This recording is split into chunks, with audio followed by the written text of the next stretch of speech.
నమస్తే, welcome to 99 TV. హైదరాబాద్కి పెనుముప్పు పొంచి ఉంది. ఎందుకంటే భారత్ పాక్ యుద్ధం కారణంగా అటువంటి వాతావరణం ఇమ్మీడియట్గా ఇంపాక్ట్ చూపించేది, అడ్వర్స్ ఇంపాక్ట్ చూపించేది హైదరాబాద్ మీద. 20,000 మంది స్లీపర్ సెల్స్ని ఇంటెలిజెన్స్ బ్యూరో ఐడెంటిఫై చేసింది.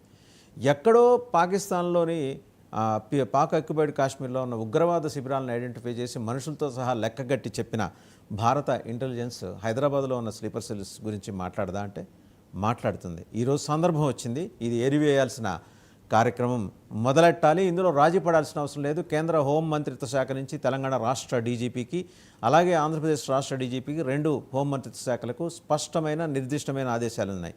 ఇది నేషనల్ కన్సర్న్, జాతి మొత్తం ఆందోళన చెందుతున్న సమయం. మీ మీ ప్రాంతాలలో పాతుకుపోయి అక్కడి నుంచి వచ్చిన పాక్ జాతీయులు ఈ టెర్రరిస్ట్ మూకలకి స్లీపర్ సెల్స్గా పనిచేస్తున్న వాళ్ళందరినీ ఆల్రెడీ ఆ లిస్ట్ ఐబీ దగ్గర ఉంది. ఒకవేళ ఇక్కడ పోలీస్ డిపార్ట్మెంట్స్ ఇన్నోసెన్స్ ప్లీట్ చేసినా, అమాయకత్వం ప్రదర్శించిన అబ్బే అలాంటిది లేదన్నా వాళ్ళ దగ్గర లిస్టుతో సహా ఉంది. ఐబీ దగ్గర లిస్ట్ ఉంది. ఆ లిస్టుని, చాలా కాన్ఫిడెన్షియల్ లిస్ట్ని కేవలం టాప్ డిగ్నిటరీస్కి మాత్రమే షేర్ చేసింది. ప్రభుత్వంలో మరి ముఖ్యమంత్రి తర్వాత హోంమంత్రి తర్వాత డీజీపీ అండ్ హోమ్ సెక్రటరీ, రెండు తెలుగు రాష్ట్రాలకి, ఆంధ్రప్రదేశ్ అండ్ తెలంగాణ, ప్రత్యేకించి ఒక్క హైదరాబాద్ సిటీలోనే 20,000 మంది స్లీపర్ సెల్స్. అసలు ఇన్నాళ్ళుగా మరి రాష్ట్ర ప్రభుత్వాలు ఏం చేస్తున్నాయి? ఎవరి కోసం అంటే మైనారిటీ అపీజ్మెంట్. ఎవడో వస్తాడు, రోహింగ్యా రూపంలో వస్తాడు, వాడు స్లీపర్ సెల్గా ఇక్కడ పాతుకుపోతాడు. లేకపోతే వాళ్ళ తెలివితేటలు ఎట్లా ఉన్నాయంటే పాకిస్తాన్ నుంచి టెర్రరిస్ట్ మూకలు వీళ్ళని పంపించడం వయా నేపాల్ పంపిస్తారు. నేపాల్లో కొన్ని రోజుల నుంచి నేపాల్ సిటిజన్ లాగా చూపించి, అలాగే పక్క నుంచి వేరే కంట్రీస్ నుంచి, యూరోపియన్ కంట్రీస్కి వెళ్ళి అక్కడి నుంచి డేవిడ్ హెడ్లీ అనేవాడు మనకి తగులుకున్న డేవిడ్ హెడ్లీ అనే దరిద్రం అలా దిగుమతయింది. తవహూర్ హుస్సేన్ రాణా అలా దిగుమతయినోడే. అతను ఏకంగా అయితే పాకిస్తాన్ ఆర్మీలో డాక్టర్గా పనిచేశాడు. అండ్ ఇవి కాక ఇంగ్లాండ్, యుఎస్ రెండు చోట్ల కూడా డేవిడ్ హెడ్లీకి అలాగే తవహూర్ హుస్సేన్ రాణాకి ఏజెన్సీలు ఉన్నాయి, ట్రావెల్ ఏజెన్సీలు ఉన్నాయి. వాళ్ళు మొన్న పట్టుబడ్డప్పుడు దొరికిన సమాచారం ఇది. తవహూర్ హుస్సేన్ రాణా, పైగా అతను తవహూర్ హుస్సేన్ రాణా ఏమంటాడు, అమెరికన్ సుప్రీంకోర్టు ముందు భారతదేశానికి పన్ను పంపిస్తే అక్కడ చిత్రహింసలు పెడతారని. అరే భాయ్, నువ్వు బొంబాయిలో చేసింది ఏంటి? ఆ కసబ్ అనేవాడు దొరక్కపోతే ఇదంతా సాఫ్రాన్ టెర్రరిజం ఖాతాలోకి వేసేయడానికి మీరు చేసిన ప్రయత్నాలు ఎవరికి తెలియదు. అందుకు సహకరించిన అప్పటి మరి కాంగ్రెస్ పెద్దలు, ఈ రోజుకి పెద్ద ఆయన దిగ్విజయ్ సింగ్, సాఫ్రాన్ టెర్రరిజం అని వారం రోజుల వ్యవధిలో ఒక పుస్తకం రిలీజ్ చేశాడు ఆయన అప్పటికప్పుడు. ఇదంతా ముందరే ప్లాన్ వేసుకున్నారు. ప్రభుత్వంలో ఉన్న పెద్దలు అందరికీ తెలుసు ఇది. పెద్దలు కేవలం ఆ రోజు శివరాజ్ పాటిల్, చిదంబరం వీళ్ళకి తెలుసు. అండ్ హోంశాఖలో ఉన్న ఒక సెక్రటరీ స్థాయి అధికారిని, ఆవిడికి తెలుసు. ఆవిడ తాజ్ హోటల్లో కూర్చొని ఉన్నంత వరకు ఎంటర్ కాని ఉగ్రవాదులు ఆవిడ వెలుపలికి వచ్చిన తర్వాత దాడి మొదలెట్టారు. Well organised pre planned attack. అక్కడ జరిగింది చిత్రహింస కాదా, లేకపోతే చిత్రహింసకు మించిన నరమేధం కాదా? ఇవాళ ఈ తవహూర్ హుస్సేన్ రాణాని తీసుకొస్తే చిత్రహింసలు పెడతారట. అమెరికన్ సుప్రీంకోర్టు నిర్మోహమాటంగా, నిర్ద్వందంగా అతని పిటిషన్ తిరస్కరించి no he must be handed over to India అని చెప్పేసి స్పష్టంగా ఆదేశాలు ఇచ్చింది. సరే, అది తవహూర్ హుస్సేన్ రాణా కదా. హైదరాబాద్ సంగతి చేద్దాం. తవహూర్ హుస్సేన్ రాణాని అట్లీస్ట్ మనం ఐడెంటిఫై చేసాం. ప్రజలందరూ కూడా ఇతను తవహూర్ హుస్సేన్ రాణా అని గుర్తించారు. హైదరాబాద్లో ఉన్న 20,000 మందిని గుర్తించడం ఎలా? ఐబీ గుర్తించింది. ఐబీలో ఉన్న టాప్ కాప్స్ అందరికీ కూడా ఈ విషయం తెలుసు. బట్ సహకరించాల్సింది ఇక్కడున్న రాష్ట్ర ప్రభుత్వాలు. ఫెడరల్ వ్యవస్థలో రాష్ట్ర ప్రభుత్వాల సహకారం లేకుండా కేంద్రం ఒక్కటి ఏమీ చేయలేదు. బట్ ఈసారి సహకరిస్తున్నారు, సహకరించట్లేదనే అంశం లేకుండా, మీమాంస లేకుండా, శషభిషం లేకుండా నేరుగా ఐబీ రంగంలోకి దిగింది. 20,000 మంది ఏరివేత కార్యక్రమం. ఖచ్చితంగా ఇక్కడ ప్రొటెస్ట్ ఉంటుంది. ఎందుకంటే పాకిస్తాన్లో జరిగిన దానికి గాను ఆ ఉగ్రవాద క్యాంపుల్ని టార్గెట్ చేసి దాదాపు ఇప్పటివరకు చనిపోయింది 264 మంది లెక్క. ఇతమిధంగా ఇంకా ప్రకటించాల్సి ఉంది. పాక్ అధికారిక లెక్క 90 మంది మరణించినట్టు. దానికి ప్రతీకారంగా పాకిస్తాన్ జరిపిన సరిహద్దు రేఖ వెంబడి పాకిస్తాన్ జరిపిన కాల్పుల్లో ఈరోజు మనం మన జవాన్ని కోల్పోయాం, ఒక జవాన్ని కోల్పోయాం. దురదృష్టకరం, బాధాకరమైన విషయం. సో ఇక్కడ స్లీపర్ సెల్స్ని యాక్టివేట్ చేయడానికి ఆల్రెడీ కమ్యూనికేషన్స్ వ్యవస్థల్ని బలోపేతం చేసుకుంది శాటిలైట్ ఫోన్స్ ద్వారా. ఇది గుర్తించాల్సిన విషయం. మన మధ్య తిరుగుతుంటారు హైదరాబాద్లో, మనకి బాగా పరిచయస్తులాగానే కనిపిస్తుంటారు. మనం మార్కెట్లోకి వెళ్ళినప్పుడు పలకరిస్తుంటారు, ఆత్మీయంగా ఆలింగనం కూడా చేసుకుంటుంటారు. ఏమో నమ్మలేం. ఇవాళ 20,000 మంది స్లీపర్ సెల్స్ అంటే 100, 200 అంటే పట్టుకోవడం అనేది పెద్ద కష్టం కాకపోవచ్చు. బట్ 20,000 స్లీపర్ సెల్స్ సామాన్యమైన వ్యవహారం కాదు. దేశం మొత్తం మీద జల్లెడ పట్టిన, ఇంక్లూడింగ్ జమ్మూ కాశ్మీర్లో కూడా అంతమంది లేరు, ఒక హైదరాబాద్లోనే ఉన్నారు. మొత్తం జల్లెడపట్టిన ఇంతమంది ఉండరే స్లీపర్ సెల్స్. వీళ్ళు ఏం చేస్తున్నారు? లాండ్రీ షాపులు నడుపుకుంటున్నారు, చిన్న చిన్న పాన్ డబ్బాలు నడుపుకుంటున్నారు. అలాగే అందరికీ ఎక్కువ ఆశ్చర్యం కలిగించే విషయం ఏంటంటే సాదా సీదా కూరగాయలు అమ్ముకునే వాళ్ళ మాదిరి తోపుడు బళ్ళ మీద కూడా మన మధ్య సంచరిస్తుంటారు. ఇన్ఫర్మేషన్ మాత్రం చేరుతూ ఉంటుంది ఎక్కడికక్కడ. చాలా సెన్సిటివ్ ప్లేసెస్ హైదరాబాద్లో ఉన్నాయి, not only in old city and new city. వాళ్ళ టార్గెట్ ఈరోజు financial district, sleeper cells target హైదరాబాద్లో ఉన్న ఫైనాన్షియల్ డిస్ట్రిక్ట్ మొత్తం నానక్రామ్ కూడా అవతల నుంచి కూడా ప్రస్తుతం వాళ్ళ రాడార్లో ఉంది. అండ్ అలాగే విజయవాడ వైపు విస్తరిస్తున్న కొత్త కాలనీల మీద కూడా టార్గెట్ ఉంది. ఈసారి పూర్తి సివిలియన్స్ ఉండే చోటనే చేద్దాము, కమర్షియల్ ఎస్టాబ్లిష్మెంట్స్ కాకుండా, వైటల్ ఎస్టాబ్లిష్మెంట్స్ కాకుండా. దానికి తోడు మిథానీ కావచ్చు అండ్ డిఆర్డిఓ కావచ్చు, చాలా సెన్సిటివ్ ఏరియాస్, బాలాపూర్ వైపు ఉన్న రక్షణ శాఖకి సంబంధించిన సంస్థలు, కార్యాలయాలు, వీటన్నిటి మీద కూడా స్లీపర్ సెల్స్ ఫోకస్ పెట్టే ప్రమాదం ఉంది. వీళ్ళని ఏరివేయటానికి తెలంగాణ పోలీస్ దగ్గర సమాచారం లేదా అంటే ఉంది వాళ్ళకి, బట్ వాళ్ళని పని చేయనియాలి. తెలంగాణ పోలీసుకి పూర్తి స్వేచ్ఛ ఇస్తే స్లీపర్ సెల్స్ని వాళ్ళు అరగంటలో లోపల తీసుకొచ్చేస్తారు. వాళ్ళంత సమర్థులు. ఎక్కడ కూడా ఈ తెలంగాణ పోలీస్ వ్యవస్థని బీలిటిల్ చేయాల్సిన అవసరం లేదు. అత్యంత సమర్థవంతమైన పోలీస్ యంత్రాంగం ఇటు తెలంగాణలో ఉంది, అటు ఆంధ్రప్రదేశ్లో కూడా ఉంది. ఆంధ్రప్రదేశ్ దగ్గరకు వచ్చేప్పటికీ గుంటూరు, కర్నూలు జిల్లాలోనే ఆత్మకూరు, అలాగే నంద్యాలలో ఏకంగా ప్రొటెస్ట్ క్యారీ అవుట్ చేశారు. ఏది మనం ఈ పహల్గాం దాడి ఘటన జరిగిన తర్వాత అందరూ దాడికి వ్యతిరేకంగా ప్రొటెస్ట్ చేస్తే పాకిస్తాన్కి అనుకూలంగా నినాదాలు చేస్తూ పెద్ద ఎత్తున ప్రదర్శన నంద్యాలలో చేశారు. ఇంతవరకు మరి వాళ్ళ మీద యాక్షన్ తీసుకున్న సందర్భం లేదు. మరోవైపు తిరుపతిలో ఒక ఆయన పేరు అంజాద్ ఖాన్, ఆయన ఏకంగా కొండెక్కేశాడు స్కూటర్ వేసుకొని. ఆయన మరి ఏ ఖాతాలో కలిపి వదిలేశారో తెలియదు. ఆయన కనీసం అదుపులో తీసుకున్న అలిపిరి పోలీసులు ఒక మామూలు పిచ్చోడు కేసు కింద ఒకటి రిజిస్టర్ చేశారు. అప్పట్లో ఈ ట్రెండ్ని సెట్ చేసింది ఎవరంటే మనకి గౌతమ్ సవాంగ్ గారని ఒక డీజీపీ ఉండేవారు. ఆయన ఏ సంఘటన జరిగినా, రథాలు కాలిపోయినా, విగ్రహాలు తలనరికినా పిచ్చోళ్ళు చేశారని చెప్పి ఆ పిచ్చోళ్ళ కేటగిరీలోనే ఇప్పటి కూటమి ప్రభుత్వం కూడా అంజాద్ ఖాన్ని పిచ్చోడి కేటగిరీలో చేసి ఆయన వదిలేసింది. ఎవరి వెనకాల ఎలాంటి మోటివ్స్ ఉన్నాయో మనకి తెలియదు. కరెక్ట్గా మనం ఎందుకు దీన్ని డాట్స్ని కనెక్ట్ చేయాల్సి వస్తుంది అంటే, మరి అతను వెళ్ళిన రంజాన్ మాసం రోజున, రంజాన్ పర్వదినాన అతను వెళ్ళాడు కొండకి. మా తాత ఉన్నాడు, అక్కడికి వెళ్ళి నమాజ్ చదవమన్నాడని చెప్పాడు. అది సీరియస్గా తీసుకోవాల్సిన విషయంగా మరి ఎందుకనో ఆంధ్రప్రదేశ్ రాష్ట్ర ప్రభుత్వం పరిగణలోకి తీసుకోలేదు. బట్ ఐబీ తీసుకుంది, ఇంటెలిజెన్స్ బ్యూరో తీసుకుంది, అతని కదలికల మీద నిఘా ఉంచింది. అలాగని ఇమ్మీడియట్గా అతన్ని ఏం అదుపులో తీసుకోలేదు. Is very much present. ప్రశాంతంగా అతను తన పనులు తాను చేసుకుంటున్నాడు తిరుపతిలో. మరి అతని బిజినెస్ ఏంటో, అతని యాక్టివిటీస్ ఏంటో కనుక్కునే ప్రయత్నం చేయలేదు. మరోపక్క కోయంబత్తూరు నుంచి ల్యాండ్ అవుతున్నారు. ఆంధ్రప్రదేశ్కి పట్టిన దరిద్రం ఏంటంటే అన్ని వైపుల నుంచి కూడా వచ్చి అక్కడ సెటిల్ అవుతుంటారు. కర్నూలు, ఆత్మకూరు అండ్ అలాగే నంద్యాల, ఇంకా గుంటూరు సిటీ, ప్రత్యేకించి బస్ స్టేషన్కి సమీపంలోని ఒక కీలకమైన ప్రాంతం. అక్కడ అన్యులు ఎవరైనా, అంటే ప్రత్యేకించి హిందువులు ఎవరైనా వెళ్ళినా ఇమీడియట్గా ఐడెంటిఫై చేస్తారు మా ఏరియాలో వీళ్ళకేంటి పని అన్నట్టు కాన్స్టెంట్గా వాళ్ళని వాచ్ చేస్తూ ఉంటారు. మరి 20,000 మంది హైదరాబాద్లో ఉంటే ఆంధ్రప్రదేశ్లో కనీసం 1,200 మంది ఉన్నట్టు సమాచారం. వీళ్ళు ఏ ప్రమాదాన్ని, ఏ దుర్ఘటనకి వీళ్ళు ఒడిగడతారో తెలియదు, ఎటువంటి ఉత్పాతం సృష్టిస్తారో తెలియదు. మరి వీళ్ళని ఏరివేయాల్సిన బాధ్యత ఏంటి? లాస్ట్ టైం ఓటర్స్ లిస్ట్ ఒకసారి కనుక గమనిస్తే మనం ఒక శ్మశానం కేర్ ఆఫ్ అడ్రస్గా 370 మంది మరి ఓటర్స్గా నమోదయ్యారు హైదరాబాద్లో. అలాగే ఒక చిన్న టిక్కీ లాంటి ఇంట్లో 750 మంది ఓటర్లు ఎలా ఇచ్చేశారు? ఆ ఓటర్ కార్డ్స్ని రద్దు చేశారా? అలాగే వాళ్ళకున్న ఆధార్ కార్డ్స్ని రద్దు చేశారా? వాళ్ళ ఐడెంటిటీస్ని ఎసర్టైన్ చేశారా? వాళ్ళని పిలిచిందా లోకల్ పోలీస్ పిలిచి మాట్లాడాలి. లోకల్ పోలీస్ని వాళ్ళని పిలవనీయకుండా లోకల్ పోలీస్ని అడ్డుకుంటున్న వాళ్ళు ఎవరు? ఖచ్చితంగా ఇదంతా మాట్లాడాల్సిన విషయాలే. ఇప్పుడు ఇవాళ మాట్లాడటానికి టైం లేదు, డైరెక్ట్ యాక్షన్లోకి దిగాలి. అందుకని ఇంటెలిజెన్స్ బ్యూరో చాలా సీరియస్గా దీని మీద దృష్టి పెట్టింది.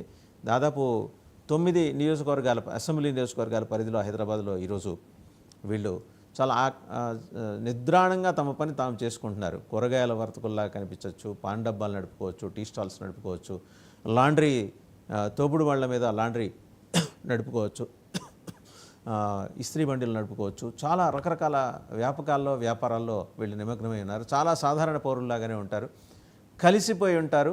అందువల్ల ప్రత్యేకంగా ఏంటంటే మర్యాదపూర్వకంగా నమస్కరించటాలు, పలకరింపులు, ఇలాంటివన్నీ ఇప్పుడు ఈ దాడి జరిగిన తర్వాత పహల్గాం దాడి జరిగిన తర్వాత కొంత అప్రమత్తమయ్యారు హైదరాబాద్ పౌరులు. ఎవరు మనవాళ్ళు అంటే మన దేశస్తులు, ఎవరు పరాయి వాళ్ళు అనేది ఇక్కడ గమనించాల్సిన విషయం. అలాగే ఓవైసీ చాలా గట్టి స్టాండ్ తీసుకున్నారు ఆయన. పాకిస్తాన్ ముర్దాబాద్, భారత్ జిందాబాద్. ఒకసారి మనం కాసేపట్లో ఆ వీడియో కూడా చూడొచ్చు. ఆయన ఏ కాంటెక్స్లో ఆయన తీసుకున్నారంటే పహల్గాం దాడి తర్వాత తన గళాన్ని చాలా బలంగా విప్పారు. 10 ఏళ్ల క్రితం ఉన్న ఓవైసీ కాదు ఈరోజు ఉన్నది. ఆయన ఒక పరివర్తన చెందిన మనస్తత్వంతో నేను ఇక్కడ పుట్టాను, ఇక్కడ పెరిగాను, ఇక్కడ హైదరాబాద్ నాకు, ఈ తెలంగాణ నాకు జీవగడ్డ. ఒకసారి ఆయన ఏం మాట్లాడారో చూద్దాం. हमारे साथ नारा लगाइए, पाकिस्तान मुर्दाबाद, पाकिस्तान मुर्दाबाद, भारत जिंदाबाद, भारत जिंदाबाद, वक्त अंसारी जिंदाबाद, अस्सलाम वालेकुम व रहमतुल्लाहि व बरकातहू. हमारे साथ नारा చూశారు కదా, लगाइए. చాలా కమిటెడ్గా ఆయన is extending his solidarity and is extending cooperation. ఇక ఆయన చెప్పినట్టు ప్రస్తుతం అయితే కొంత సహకారం లభించవచ్చు. లోకల్ పోలీస్ ఖచ్చితంగా ఇన్వాల్వ్ అవ్వాల్సిన అవసరం. అలర్ట్ వచ్చింది కేంద్ర హోంమంత్రిత్వ శాఖ నుంచి, అలర్ట్ వచ్చింది భారత రక్షణ శాఖ నుంచి. ఇక్కడ వైటల్ ఇన్స్టాలేషన్స్ చాలా ఉన్నాయి హైదరాబాద్లో. మళ్ళీ ఆంధ్రప్రదేశ్కి వస్తే ఆంధ్రప్రదేశ్లో వైటల్ ఇన్స్టాలేషన్స్కి లెక్కలేనంత. ఎందుకంటే across the east coast eastern naval command ఉంది, తూర్పు నావికా దళం అండ్ హెచ్పిసిఎల్ లాంటి పెద్ద పెద్ద సంస్థలు అక్కడ ఉన్నాయి. అలాగే కొత్త కొత్త వైటల్ ఎస్టాబ్లిష్మెంట్స్ కూడా అక్కడికి వచ్చినాయి. పౌర సమాజం విస్తరించి ఉన్న చోట తీరాన్ని, మన తూర్పు తీరాన్ని అటాక్ చేయాలని 71 నాటి కుట్రని పాకిస్తాన్ మళ్ళీ తెర మీదకి లేపింది. ఈసారి ఆ బాధ్యతని సైన్యం తీసుకోకుండా ఈ ఉగ్ర మూకలకు అప్పచెప్పింది. అందువల్ల ఇప్పుడు మసూద్ అజహర్ నిన్న తప్పించుకున్నట్టుగా ఒక లెటర్ కూడా రిలీజ్ చేశాడు. ఆయన చెప్పాడు, ప్రధానమంత్రిని హెచ్చరించాడు, నన్ను వదిలి తప్పు చేశావు మోదీ అని. నిన్ను వదిలిందే నీ చేత తప్పులు చేయించడానికి, తప్పులు చేయించి నేను దొరకబుచ్చుకోవటానికి అనే విషయం నీకు గమనంలో లేకపోవటం దురదృష్టం. అంటే మిగిలినవన్నీ పెరిగాయి కానీ ఇది పెరగలేదనే దానికి నీకన్నా క్లాసిక్ ఎగ్జాంపుల్ ఎవరు ఉండరు, మసూద్ అజహర్. అండ్ అలాగే ఇంకొక ఆయన హఫీజ్ సయీద్, ఆయన్ని కూడా ఊరుకునేది లేదు. ఈసారి చాలా పట్టుదల మీద ఉన్నారు అజిత్ దోవల్.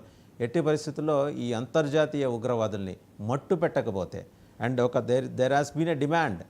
అతను ఏమన్నాడు కూడా ఒకసారి మనం చూడొచ్చు. హఫీజ్ సయీద్ 78 ఏళ్ళు అతను. अगर तू पानी बंद करेगा इंशाअल्लाह हम तेरी सांस बंद करेंगे, इन दरियाओं में फिर खून बहेगा. अगर तू సో నీళ్ళు వదలకపోతే మన శ్వాస నొక్కేస్తాట. ఈయన క్లోన్ బ్రదర్ ఒక ఆయన ఉన్నాడు, మహమ్మద్ యూనస్ అని, మరి నోబెల్ బహుమతి కూడా తీసుకున్నాడు, బంగ్లాదేశ్ ప్రీమియర్. ఆయన అంటాడు, మేము చికెన్ నెక్ లాంటి మీ పీకని మేము నొక్కేస్తే మీ మొండెం తల వేరవుతుంది. తల అంటే 7 సిస్టర్స్ ఆఫ్ ది ఈస్ట్, 7 ఈశాన్య రాష్ట్రాలు. మొండెం అంటే మిగిలిన భారతదేశం. 60 కిలోమీటర్ల వెడల్పున్న ఆ ప్రాంతాన్ని ఆయన ఇలా నొక్కేస్తాట. గట్టిగా ఒక డ్యామ్ గేట్లు తెరిస్తే కొట్టుకుపోయే బంగ్లాదేశ్ నువ్వు కూడా మాట్లాడతావా? భారతదేశం అలాంటి ప్రయత్నం చేయదు. ఎందుకంటే అక్కడ బంగ్లాదేశ్లో పౌర సమాజం ఉంది. సో మీకు మళ్ళీ సంస్కారహీనంగా విచక్షణ కోల్పోయి మాట్లాడే వ్యవహారాలు, మరి దేన్ని చూసి ఏ లాబీ చేసి నువ్వు తెచ్చుకున్నావో నోబెల్ శాంతి బహుమతి తెలియదు. కానీ మహమ్మద్ యూనస్, నువ్వు గొప్ప ఆర్థికవేత్తవి, నువ్వు ఆ రంగంలో మిగిలిపోయి ఉంటే సరిపోయేది. నిన్నెవరు అక్కడికి పంపించి నిన్ను ఆ కుర్చీలో కూర్చోబెట్టారో అందరికీ తెలిసిందే. ఎవరి ప్రయోజనాలు? ఇవాళ నువ్వు మునీర్ కలిసి చేస్తున్న కుట్ర, అటు ఈస్ట్ పాకిస్తాన్ని వెస్ట్ పాకిస్తాన్ని కలిపి ద్విజాతి సిద్ధాంతాన్ని చాలా బలంగా తెర మీదకు తీసుకొచ్చి దాన్ని ప్రాపగేట్ చేసి కమ్యూనికేషన్ సిస్టమ్ని బలోపేతం చేసుకొని మీరు భారతదేశం మీద దాడికి తెగబడాలని చూస్తున్నారు. సిగ్గనిపించట్లేదా? మీ మానాన మీకు బతకండి అని చెప్పేసి మీకు దేశం ఇప్పించిన మహాతల్లి ఆ రోజు Indira Gandhi, iron lady, very tough lady. ఆవిడ కంకణం కట్టుకొని మరి మీరు ఇబ్బంది పడుతున్నారని చెప్పి మీకు దేశం ఇప్పిస్తే మీరు చేసేది ఇదా? మా మెడ నొక్కేస్తారా? ఇంకొక ఆయనేమో మోదీ గారికి శ్వాస ఆడకుండా చేస్తాడా? ఇంకొక ఆయనేమో ఆయన మునీర్ ఆ జువెనల్ వీన్ కట్ చేస్తాడట. అంటే ఈ మెడల్ నొక్కేయటం, గొంతు పిసికేయటం, అలాగే ఆ నరాలు తెగ్గోయటం తప్పించి మీకు వేరే పదజాలం ఉండదా? మునీర్ పక్కన షేక్ ఆయన సయ్యద్ ఆసిమ్ మాలిక్ అని ఆయన కొత్తగా వచ్చాడు. ఆయన కూడా ఇంతకుముందు ఐఎస్ఐ చీఫ్, అదనంగా ఇప్పుడు నేషనల్ సెక్యూరిటీ అడ్వైజర్ రోల్ కూడా ఇచ్చారు. అంటే వీళ్ళెవరు మన అజిత్ దోవల్ గారికి ఆ స్థాయికి సరితూగే మనుషులు కాదు, చాలా చిన్న స్థాయి ఆఫీసర్స్. ఈవెన్ వాళ్ళకున్న బెటాలియన్ కమాండర్ స్థాయి కూడా కాదు అతనిది. సరే, మళ్ళీ అదొక కుట్రపూరిత దేశంగా క్లెయిమ్ చేసుకుంటున్న ఒక పెద్ద ఉగ్రవాద క్యాంప్ అది. మొత్తం 9 క్యాంప్స్ని డిస్మాంటిల్ చేసింది భారత సైన్యం. ఇంకా 12 మిగిలి ఉన్నాయి. అవుట్ ఆఫ్ ఆ 12ని కూడా కంప్లీట్గా డిస్మాంటిల్ చేసి ఏ కలుగుల్లో దాక్కున్నా మసూద్ అజహర్ చనిపోయి ఉంటాడు, అతని పేరుతో ఎవరో ఇచ్చారనే మాట కూడా వస్తుంది. ఎనీహో అది కూడా ఎసర్టైన్ అవుతుంది కపుల్ ఆఫ్ డేస్లో. అండ్ హఫీజ్ సయ్యద్ అయితే ఇంకా కలుగుల్లో దాక్కొని ఆ నీటి మడుగులోంచి కలుగులోకి వెళ్ళి ఆ సొరంగంలోకి వెళ్ళి సొరంగంలోంచి ఎక్కడో మొత్తానికి సింధు ప్రాంతంలో తేలాడని తెలుస్తోంది. మరోపక్క లారెన్స్ బిష్నోయ్ గ్యాంగ్ కూడా అతని కోసం వెతుకుతోంది. మనతో పాటు జాయిన్ అయ్యారు అంతర్జాతీయ వ్యవహారాల నిపుణులు, geo political affairs expert doctor Kaniganti Ramesh లైవ్లో. నమస్తే డాక్టర్ కనిగంటి రమేష్ గారు. హైదరాబాద్కి ఒక పెనుముప్పు ఇప్పుడు రెడీగా సిద్ధంగా ఉంది. స్లీపర్ సెల్స్ 20,000 మందిని ఐబీ ఐడెంటిఫై చేసింది. నిర్దాక్షిణ్యంగా వాళ్ళని కర్బు చేయాలని చెప్పేసి రాష్ట్ర ప్రభుత్వానికి ఇటు తెలంగాణ ప్రభుత్వానికి అటు ఆంధ్రప్రదేశ్ ప్రభుత్వానికి ఎందుకంటే ఇక్కడ ఒక్క చోటే హైదరాబాద్లో 20,000 స్లీపర్ సెల్స్, రకరకాల చాయ్ దుకాణాలు, పాన్ డబ్బాలు, ఇస్త్రీ బళ్ళు, కూరగాయలు అమ్ముకునే తోపుడు బళ్ళు వీళ్ళ రూపంలో మన మధ్య ఉన్నారు. సో వీళ్ళ విషయంలో ఇప్పటి వరకు చేసిన ఉపేక్ష చాలు, ఇక మీదట మీరు యూనిట్ ప్లంగ్ ఇంటూ యాక్షన్ డైరెక్షన్ వచ్చింది. ఆంధ్రప్రదేశ్ కూడా గుంటూరు, కర్నూలు, ఆత్మకూరు, నంద్యాలలో మన నేరుగా పాకిస్తాన్ అనుకూల ప్రదర్శనే చేశారు వాళ్ళు, పాకిస్తాన్ జెండా పట్టుకొని. మరి ఇంతవరకు గవర్నమెంట్ ఆ ఇన్యాక్షన్ అనేదాన్ని ఈసారి గవర్నమెంట్ ఆఫ్ ఇండియా సహించదలుచుకోలేదు. ఓవరాల్గా స్లీపర్ సెల్స్ వాళ్ళ యాక్టివిటీస్ ఎలా ఉంటాయి చెప్పండి. Very good. ముఖ్యంగా జై హింద్ సార్, జై Hind. Vasudevan sir, sleeper cells activities గురించి మనము చాలా వర్క్ చేస్తున్నాము, రీసెర్చ్ చేస్తున్నాము. 42 to 50 banned organisations ministry of home affairs వెబ్సైట్లో కూడా లష్కర్ ఈ తైబా, జైషే మొహమ్మద్ దగ్గర నుంచి, ఐఎస్ఐ ఆఫ్ షూట్స్ దగ్గర నుంచి, ద రెసిస్టెన్స్ ఫ్రంట్స్ దగ్గర నుంచి, హర్కతుల్ జిహాదీ దగ్గర నుంచి, there are many 40 to 50 terrorist banned organisations ఉన్నాయి సార్. అందుట్లో సిమీ నుంచి, students Islamic movement of India నుంచి, దేర్ ఆర్ సో మెనీ. వాళ్ళు హైదరాబాద్ నగరంలో తో పాటుగా బెంగళూరు కానీ, లేకపోతే ఇంకా మనకి నెల్లూరు, తిరుపతి, చిత్తూరు, గుంటూరు, విజయవాడ, ఎక్కడ స్లీపర్ సెల్స్ ఉన్నా, అంటే స్లీపర్ సెల్స్ అనే వర్డ్లోనే ఒక అర్థం ఉంది, మనందరికీ తెలుసు. నిద్రాణంగా దే లేడ్ వెరీ డార్మెంట్. అంటే చిన్న చిన్న వృత్తులు చిన్నవి చేసుకుంటున్నట్టుగా మనకి సినిమాల్లో చూపించినట్టుగానే అట్లానే నటిస్తూ ఉంటారు వాళ్ళు. కానీ వాళ్ళందరూ మైండ్ సెట్ అంతా ఇండాక్ట్రినేషన్ ఆల్రెడీ అయిపోయి ఉంటుంది, రాడికలైజ్ అయిపోయి ఉంటుంది. సో వాళ్ళని తిరిగి మళ్ళీ డీరాడికలైజేషన్ చేసే ప్రాసెస్ కూడా ఇది ఒక సస్టైన్డ్గా జరగాలి. కాబట్టి this is the time that చాలా ఇంపార్టెంట్ ప్రశ్న మీరు ఇప్పుడు 99 టీవీ ద్వారా లేవనెత్తారు. స్లీపర్ సెల్స్ అంటే ఇంటి దొంగని ఈశ్వరుడైనా పట్టలేడు అనే ఒక సామెత ఎట్లయితే ఉందో, అబ్సల్యూట్లీ పక్కింటి వాళ్ళు వచ్చి ఇక్కడ అంటే పక్క దేశం, దాయాది దేశం నుంచి వచ్చి ఇక్కడ మనకి చిన్న లేబర్ వర్క్స్ చేసుకుంటా they do recce, they do surveillance, they do monitoring, they do lot of observations, they send all the intel అంటారు, ఇంటెలిజెన్స్ని, హ్యూమన్ ఇంటెలిజెన్స్ ఇది. వాళ్ళు ఇక్కడ ఉండి మన కౌంటర్ ఇంటెలిజెన్స్ సెల్స్ చాలా బాగా చేయాల్సిన అవసరం ఉంది.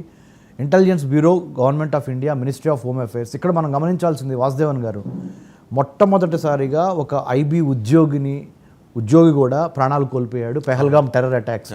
అది మన హైదరాబాద్కు చెందిన ఐబీ ఉద్యోగి, బీహార్ వ్యక్తి హైదరాబాద్లో పనిచేస్తున్నాడు. సో హైదరాబాద్లో ఉద్యోగం చేసుకుంటున్నారు, భార్యతో పాటు ఆయన అక్కడికి వెళ్తాం జరిగింది. ఎల్టీసీ తీసుకొని, అంటే ట్రావెల్ కన్సెషన్ ఫామ్ అది తీసుకొని, లీవ్ ట్రావెల్, అక్కడికి వెళ్ళిన అతన్ని కూడా చంపడం జరిగింది. సో మన దేశ అంతర్గత భద్రతని కాపాడే ఇంటెలిజెన్స్ బ్యూరోకి సంబంధించిన వ్యక్తిని కూడా మరి ప్రాణాలు కోల్పోవడం, వీరమరణం పొందడం, నేను మాట్లాడడం అంటాను. ఇప్పుడు వీర సైనికులకు ఇచ్చేదే సేమ్ స్టేటస్ ఆయనకి కూడా ఇవ్వాలి మనము. ఆయనకనే కాదు, అసలు అందులో ఇవ్వాలి, 27 మందికి ఇవ్వాలి మనము. ముఖ్యంగా 26 మంది భారతీయ పౌరులు, వాళ్ళందరికీ ఇవ్వాలి. సో ఆ విదేశస్తులు వాళ్ళు ఏ స్టేటస్ ఇస్తారో అది వాళ్ళకి సంబంధించిన విషయము. కాబట్టి ఇక్కడ నేను చెప్పొచ్చేది ఏంటంటే దిస్ ఈజ్ ద టైం. ఇప్పుడు పోరు ఆబ్వియస్ అయింది సార్. ఇదివరకు ఇట్లాగా సూడో సెక్యులరిజము, సూడో మాటలు మాట్లాడి ఏమో ఓటు బ్యాంకు మాట్లాడి సార్ ఓవైసీ ఓపెన్ అయ్యాడు, ఆయనే నేరుగా నేరుగా ముర్దాబాద్ పాకిస్తాన్ ముర్దాబాద్ అని నేరుగా అంటున్నాడు. So there is ఈ ఆగస్టు 15 ఆయన జెండా ఎగరైపోతున్నాడు పాత బస్తీలో. వండర్ఫుల్. సో ఇప్పుడు ఓవైసీ సాబ్ కానీ ఇంకా అందరూ అంటే భారతదేశంలో ఉన్న ఇస్లామిక్ లీడర్స్ అందరూ are in favour of India, in favour of Bharat, because the fight is between humanism versus terrorism. Vasudevan garu, ఇక్కడ ఫైట్ ఏంటంటే fight is between humanism versus terrorism.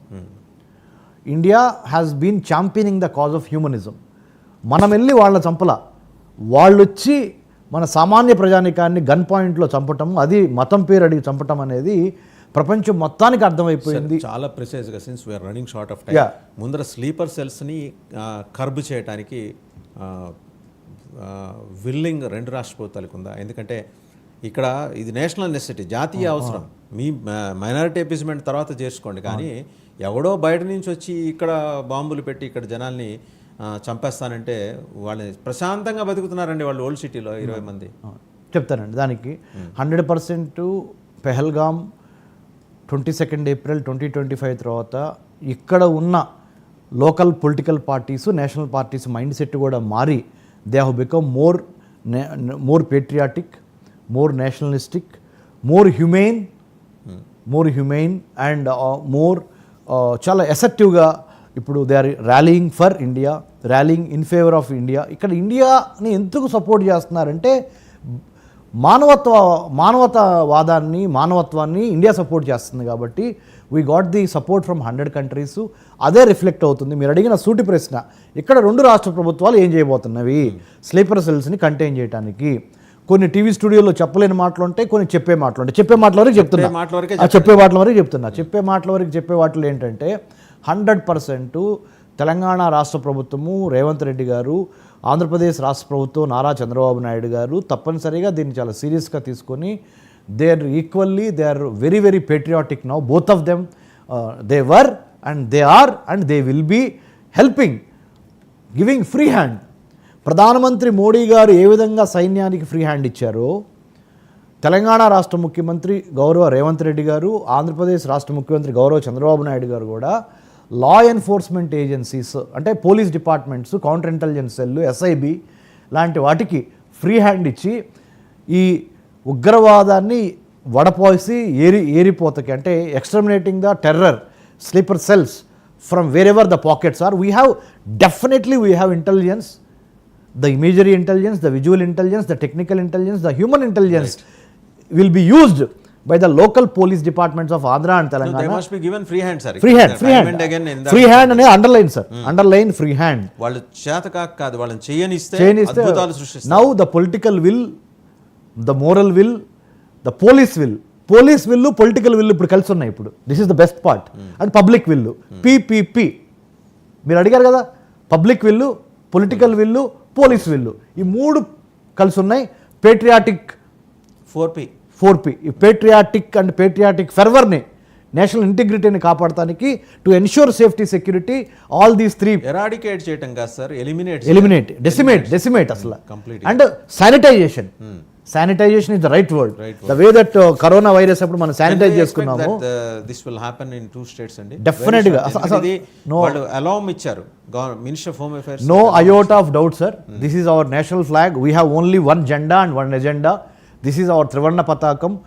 We will do everything. All the law enforcement officers will do their best because they have the public will, political will, and more than anything else they have the police will also joining together. I think we are going to clean up this mess of sleeper cells of terror organizations. Jai Hind sir. చూసాం కదా, రక్షణ రంగ వ్యవహారాల నిపుణులు, దేశ ఆంతరిక భద్రతకు సంబంధించి in depth research చేసిన డాక్టర్ కనిగంటి రమేష్ చాలా స్పష్టంగా చెప్తున్నారు. 2 రాష్ట్ర ప్రభుత్వాలు కూడా భారత ప్రభుత్వం ఆదేశాలు, సూచన మేరకు పోలీసుకి ఫ్రీ హ్యాండ్ ఇచ్చి ముందర స్లీపర్ సెల్స్ని కంటైన్ చేసే వ్యవహారాన్ని అత్యంత వేగంగా అయితే నిర్వహిస్తారని ఆయన ఆశిస్తున్నారు. మనం కూడా ఆశిస్తాం. Thank you very much for watching.